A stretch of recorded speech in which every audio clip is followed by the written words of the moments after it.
En primera persona, un espacio para descubrir el lado B de la gente. 30 minutos para conocer más sobre nuestros referentes y las historias que han forjado a la ciudad. Con la conducción de Fabián Petenati y Nicolás Chetam. En primera persona.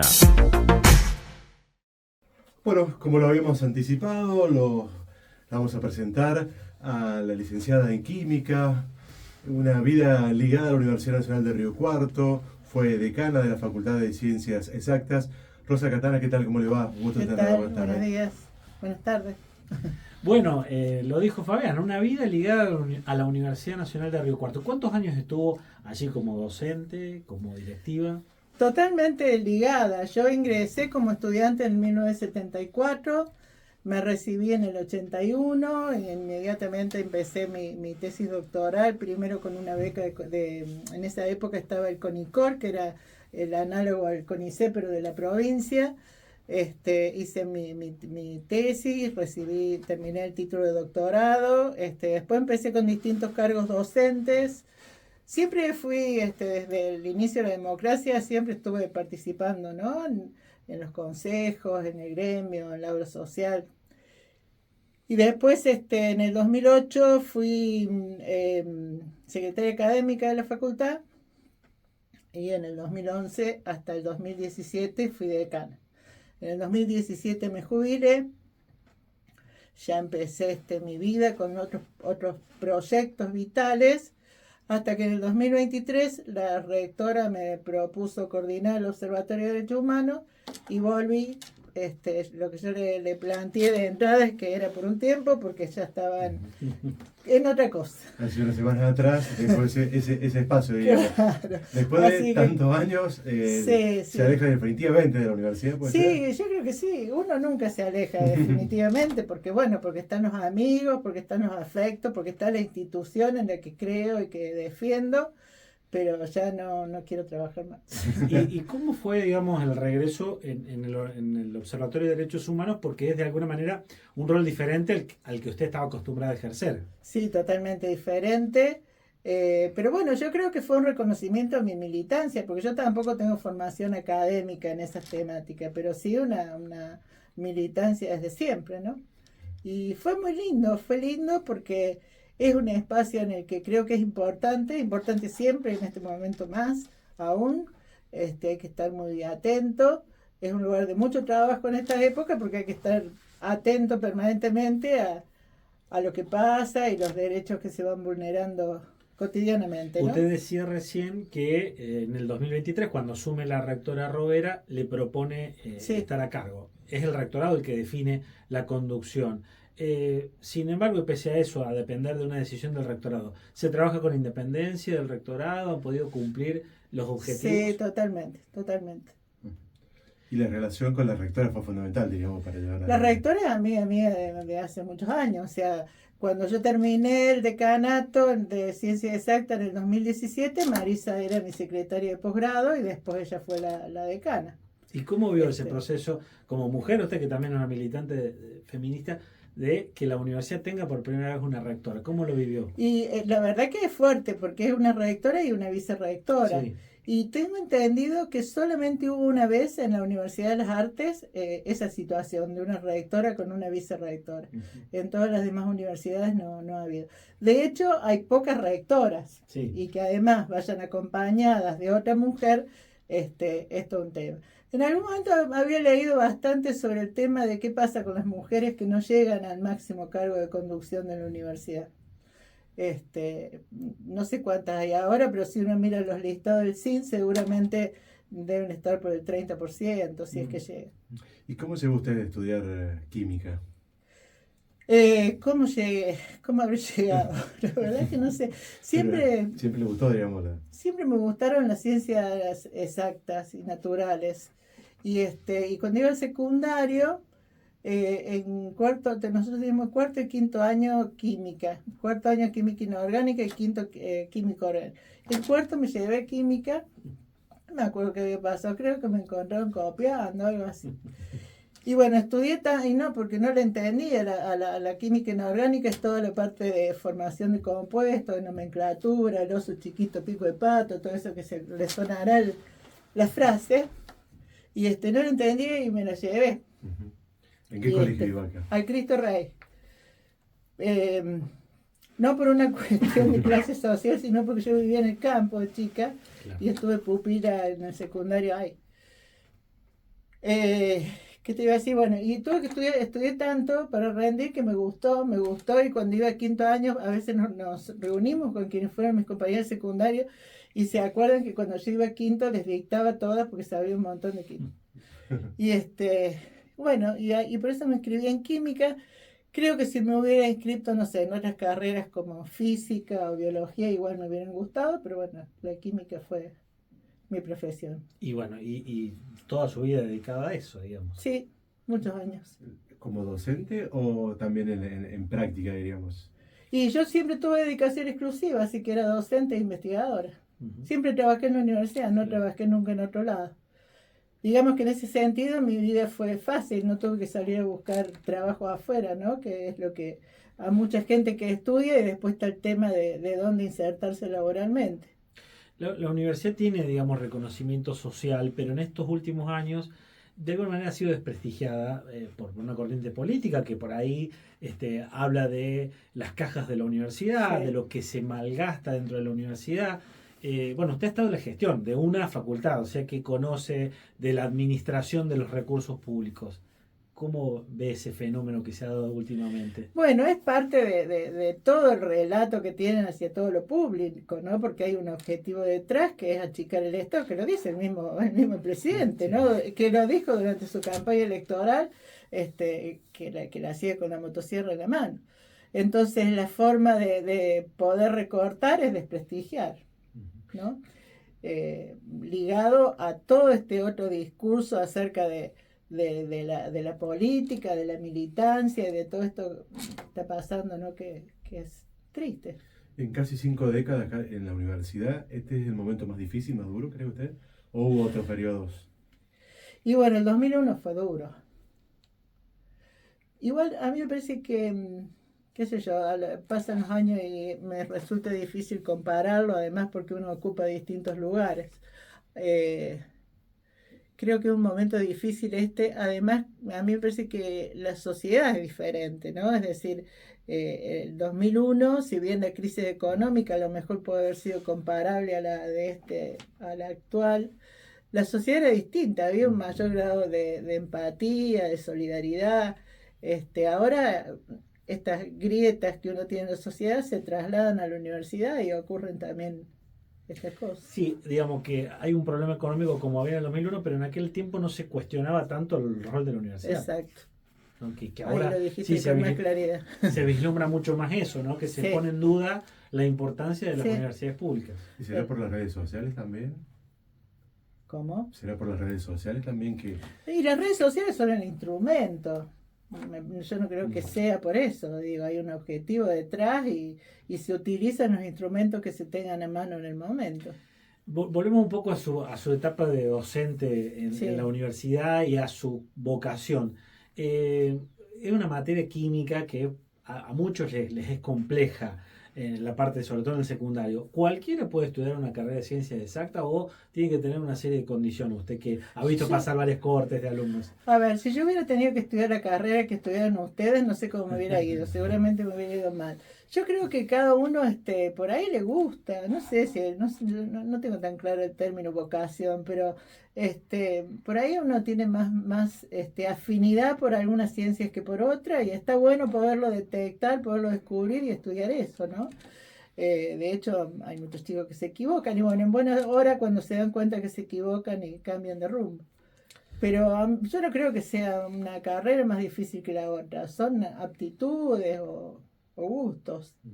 Mencionaba el 2001, yo recuerdo que impulsaste, junto a otras personas obviamente, en medio de esa crisis social que atravesaba el país, el Club del Trueque. Así es. Sí, el Club del Trueque ya existía en Río Cuarto, se reunían unos grupos pequeños de personas, no recuerdo si fue desde el 2000 o desde el 99. Yo estaba en pareja con mi compañero que falleció unos años después, y nosotros coordinamos toda la red del trueque de Río Cuarto y de la zona. había creo que 12 clubes de trueque, se llegaron a formar en Río Cuarto, el más grande era el centro, se llamaban nodos, el nodo centro, que funcionamos en varios lados, pero cuando más gente participaba es cuando estuvimos en la escuela normal. Y bueno, a eso me refiero a lo distinta que estaba la sociedad, ¿no? Un nivel de empatía, de solidaridad entre las que lo estábamos pasando mal, y todos lo pasábamos mal. Yo nunca estuve desempleada, pero que me parece que ahora no se da. Si uno quisiera volver a generar ese proyecto ahora, no sé si sería posible. Sí, lo que se percibe, quizás usted coincide, ¿no? Es como un mayor individualismo en el presente. Sí, la gente que está bien, por ahí no se preocupa tanto por el que no lo está. Sí.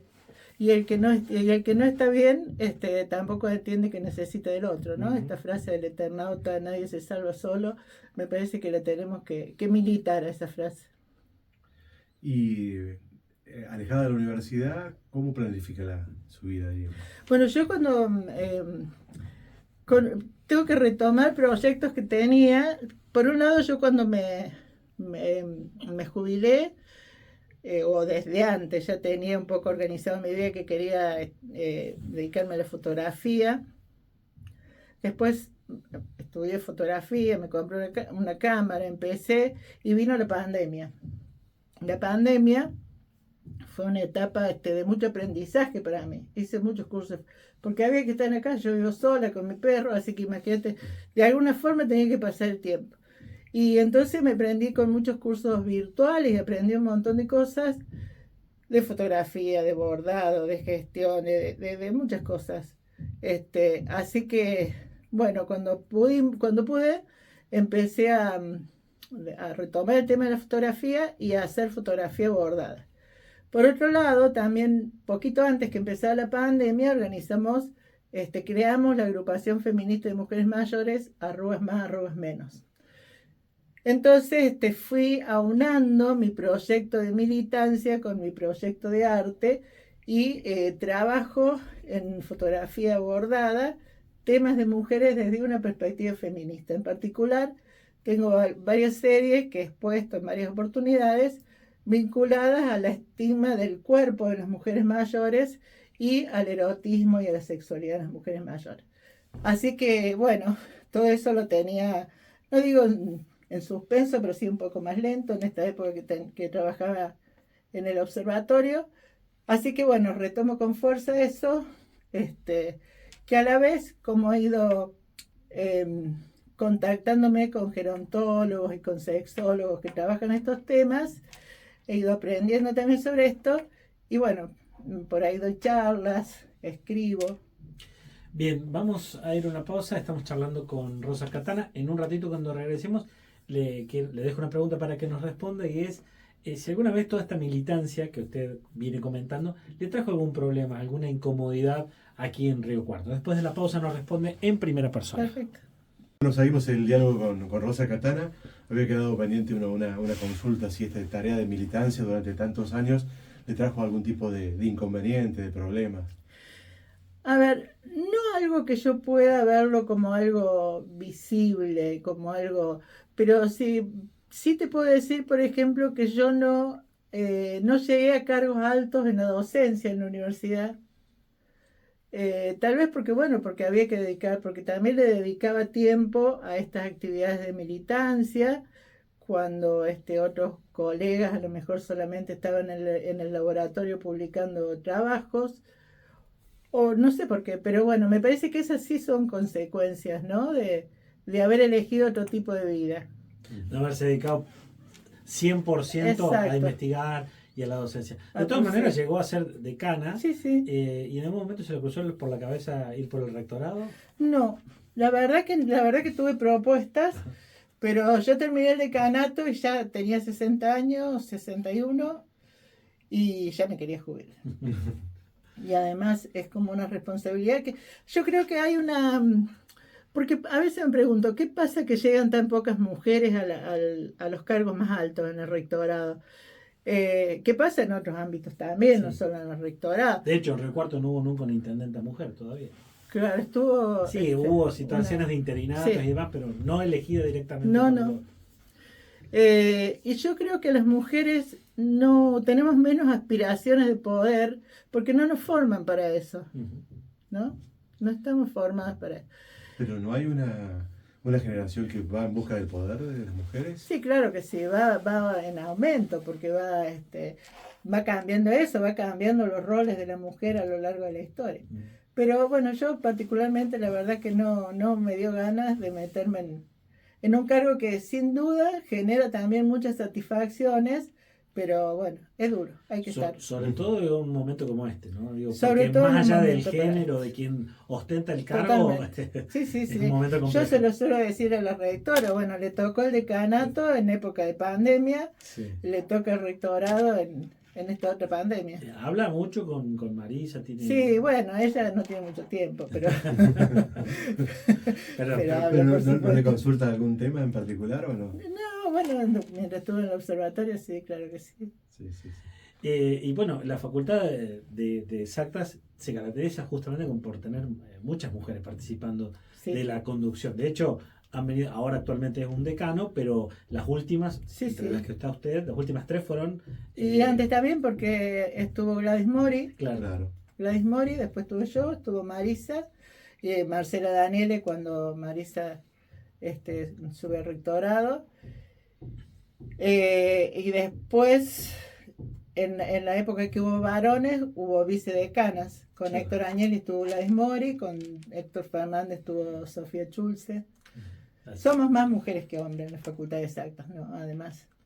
Pero también es cierto que ahí se probó que las mujeres están capacitadas para conducir. Yo no tengo duda de que estemos capacitadas, no creo que sea una cuestión de capacidad. Digo que por ahí es más una cuestión de deseos o de expectativas de vida. Mencionaste el Eternauta, lo viejo sirve. Los viejos sirven.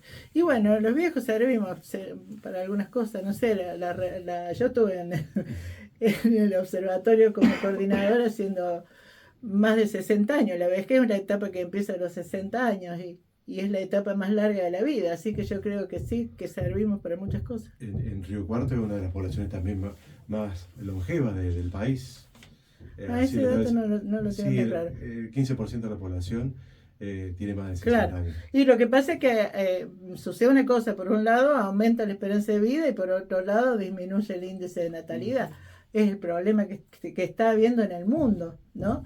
El problema que tienen que enfrentar los gobiernos y generar políticas acordes a eso. Claro. Yo leía una nota que en Corea del Sur tienen un problema muy grande porque ahí tienen una calidad de vida buena, por lo tanto una expectativa de vida, no me acuerdo la edad, pero bastante más alta que la nuestra, y es también uno de los países donde más disminuyó el índice de natalidad. Entonces no tienen cómo pagarles jubilaciones a los viejos. Y cómo generar políticas para los viejos. Entonces, miren lo que hicieron. Cambiaron la edad, porque esto está por ley, ¿no? O sea, acá lo que dice la Convención Interamericana de los Derechos de las Personas Mayores, que empieza en toda América a los 60 años. En Europa es más alta y allá en Asia más alta, creo, aún. Así que ellos cambiaron ese tope. Claro, esas cosas deben ir de la mano de un cambio en la edad jubilatoria. Claro, una tendencia también mundial, digamos. Claro. Al crecimiento de la longevidad de la población se van cambiando en su aspecto. ¿Y cree que desde Arruga Más, Arruga Menos, se busca generar ese espacio, digamos, que está haciendo falta para el adulto mayor? Y al menos visibilizando algunas cosas, ¿no? Visibilizando que las personas mayores podemos seguir teniendo autonomía, podemos seguir teniendo proyectos, que la vida no se termina porque uno se jubile o porque uno termina una etapa reproductiva, y que tenemos derechos, ¿no? Me parece que, bueno, somos pocas, militamos como podemos, pero me parece que sí, que se visibilizan cosas. Recién hablamos un poco de la solidaridad, la empatía. Da la sensación de que uno de los grupos etarios que menor empatía tiene de otras generaciones son los adultos mayores. Es como que los jóvenes, no todos, pero están en otra, los adultos que no son adultos mayores, que están entre los, no sé, 40, 50, 60, todavía ven lejana la vejez. Hay como una idea, ¿cree usted?, de que nunca vamos a llegar a esa edad de los adultos mayores, donde vamos a necesitar justamente mayor comprensión, mayor acompañamiento. Sí, es una edad muy estigmatizada, ¿no? La vejez es la edad más estigmatizada. porque se la relaciona con el fin de la vida, con la caducidad, con el deterioro. Y yo creo que hay un montón de otras cosas buenas que no se tienen en cuenta. Entonces me parece que hay, no sé si les parece que nunca van a llegar, pero es como un temor a llegar, ¿no? A llegar a la edad y además a parecer viejos. Por eso esta cuestión de que tenemos, que a veces decimos las mujeres feministas viejas, como que nos prohíben envejecer. Nos viven ofreciendo las cremas anti-age, las operaciones y todas estas cosas.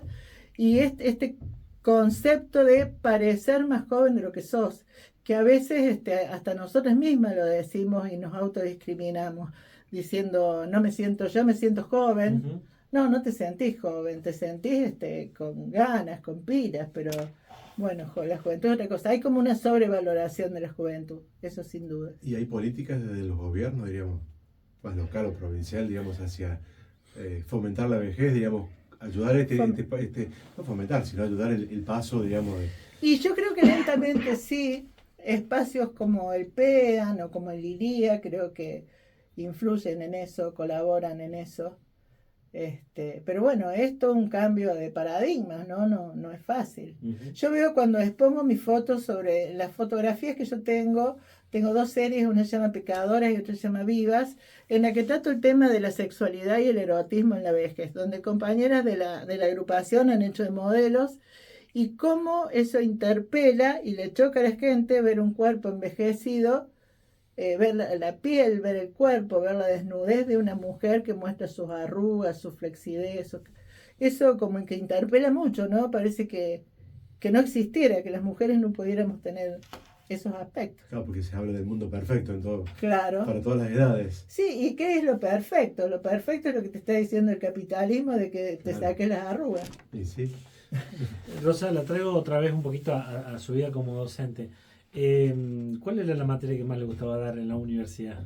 A mí, yo disfrutaba de dar la química general, que es la primera química, la que menos les gusta. Yo di muchos años la química general para los ingenieros agrónomos. Imagínate que era de terror porque a esos chicos no les gusta, porque no entendían por qué tenían que tener química. Sí. Pero bueno, nos divertíamos mucho, buscábamos la forma que les gustara, que aprendieran. Y al día de hoy me encuentro con chicos que ya son hombres grandes. Y recuerden siempre esa época fuera. Después di mucho bromatología también. Es muy común que uno en la secundaria, sobre todo los que optamos por las ciencias sociales, digamos, ¿para qué me va a servir esto? Ustedes tuvieron estadística, creo, y en general sí. Me cuentan los comunicadores que no les gustaba. Sí, pero química no, digamos. Claro. Y en el secundario, que sí tuvimos como formación básica, uno la padecía un poquito. Claro. Digo, es como una pregunta que se hace todo el mundo, ¿para qué sirve esto? Y sin embargo, bueno, hay un porqué, ¿no? Claro. Que es una herramienta fundamental y bueno, de esto está demostrado justamente con todo el trabajo que vienen haciendo desde hace años, porque la Facultad de Ciencias Exactas debe ser una de química desde las primeras que hubo como materia. Es una carreras. De las carreras que se creó, sí. Era la licenciatura en química y estaba el profesorado en química y física juntos, que después se separó el profesorado. Pero sí estuvo desde los inicios. ¿Y en el laboratorio hizo tareas, investigaciones o prácticamente dedicó su vida al aula? No, sí. Lo que pasa es que creo que en toda la universidad, si tenés un cargo de dedicación exclusiva, haces investigación. Y en exactas más aún porque el tema de la investigación y la formación de recursos humanos y posgrado son temas muy valorados. Y muy que tienen su historia también, porque también la carrera de química fue el primer doctorado que tuvo la universidad. Eso tuvo que ver con las personas que vinieron en el 72 cuando se abrió la universidad, que ingresaron personas formadas y que pudieron ir armando todo, ¿no? Claro. Cosas que en humanas, por ejemplo, si bien también sucedió eso, quedó más diezmado con la dictadura y tuvieron que empezar desde cero después.